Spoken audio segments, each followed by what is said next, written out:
শনিবাসরীয় ইডেনে 2023 আইপিএলে ইডেনে নিজেদের প্রথম ম্যাচে নামবে কলকাতা নাইট রাইডার্স। আর এই ম্যাচে মাঠে হাজির থাকছেন কেকেআর মালিক শাহরুখ খান।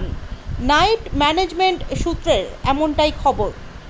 এমনই সাধারণভাবে ইডেনে প্রথম ম্যাচে কিং খান হাজির থাকেনি প্রতি আইপিএলে।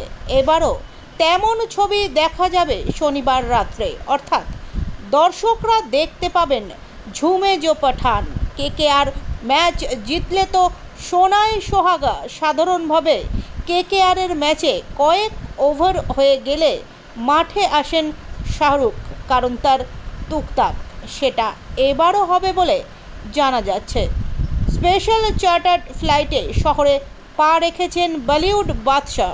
2008 সাল থেকে শাহরুখ কলকাতা দল কেনার পরে তিনি এই শহরের আবেগে ভাসেন।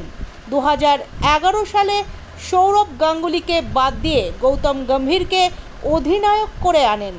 গম্ভীরের ক্যাপ্টেন্সিতেই নাইটরা 2012 আর 2014 সালে আইপিএল চ্যাম্পিয়ন হয়। আর ট্রফির দেখা নেই। ট্রফি পেতে শাহরুখের হস্তক্ষেপেই গম্ভীরকে নাইটরা মেন্টর করে আনে। আর গম্ভীর কেকেআরে ফিরে আসায় উচ্ছ্বাসে ভেসে গিয়েছেন শাহরুখ। তিনি বলেন, গৌতম সবসময়ই আমাদের পরিবারের অংশ ছিল। নয়া মেন্টর অবতারে আমাদের ক্যাপ্টেন ঘরে ফিরে এসেছে। ওকে খুব মিস করতাম। এখন চন্দু স্যার এবং গৌতমের যুগলবন্দির অপেক্ষায় আছি, যারা টিম কেকেআরের সঙ্গে ম্যাজিক তৈরি করবে। वो बहुत अपने इनपुट्स लाते हैं और स्ट्रेटेजिकली एकदम स्ट्रॉन्ग है। वो 2 आईपीएल जीत चुके हैं कोलकाता के साथ, तो उन्हें बहुत एक्सपीरियंस है और नॉलेज है कि ऑपोजिशंस कैसे टारगेट करेंगे और गेम का स्ट्रेटेजी क्या हो सकता है। तो दोनों चंदू सर और गौतम सर